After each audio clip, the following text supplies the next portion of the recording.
Hey everyone, and welcome to the channel. My name is Ash, and I'm here with a review for Retouring on Xbox. Now, this is releasing on the 29th of March 2024 from publisher Sometimes You, who were kind enough to send me a copy for this video review. So, huge thank you to them for that.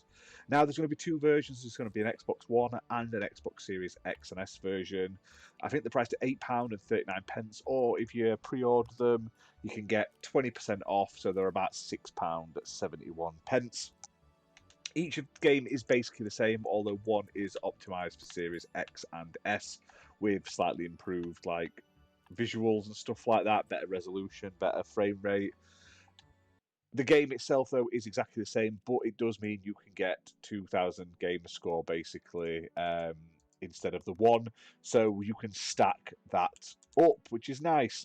Now, this is a interesting little puzzle game where you basically have to interact with these Turing machines to progress through a variety of different levels.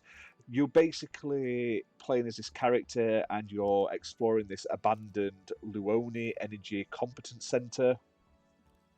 And there's 26 levels to work through, and you basically have to use this retro style Turing machine basically to create color patterns and control elements like doors, platforms, and lasers. It has like, when you look at it without playing it, and if you look at the footage, you'll think, oh, this kind of looks like Portal.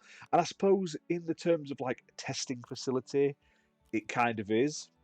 However, it doesn't play anything like Portal. Like, there's very little to the story in terms of like narrative and stuff like that. There's no humor or anything like that.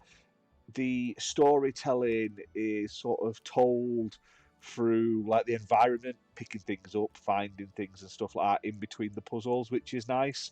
And there isn't really a tutorial to say, it just sort of throws you into the deep end and you slowly but surely figure it out as you're going. And as you progress, they'll add slightly like more mechanics and stuff like that, bit by bit, so it never really like overwhelms you. Now, there are some really tricky puzzles in this one. I'm not going to lie, I got stumped a fair few times while playing it. Gameplay wise and like length, you're looking between 3 to 5 hours, depending on how quickly you can get through it. But I had a lot of fun playing it. It's an interesting game. Like I say, it looks nice, and it's made by a solo dev that I can see. So I think that's really, really cool. I love the fact that you've got to sort of like match color patterns and stuff like that. I think that's really interesting. I don't think I've ever seen like a Turing machine in a game before. If there is some out there, apologies, I haven't played them. But I like that you have to sort of complete these puzzles by interacting with the machines and stuff like that. You then have to sort of like explore to sort of understand the story and the history of this like abandoned facility. There is also a hint system available as well, and they've also included accessibility features like closed captions, color presets for like color blindness and stuff like that, and also simplified controls. So all in all, it's a, I wouldn't say super short, but it's a short enough puzzle game that you don't get fed up with it after hours and hours and hours of doing very similar puzzles at a decent price.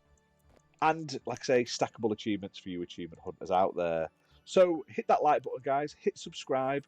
Leave a comment down below. Let me know what you think of the game. Is it something you're going to pick up at launch? Are you interested in these sort of colour-based like programming puzzles? Let me know in the comments, and I'll see you next time for more gaming content, guys. Bye for now.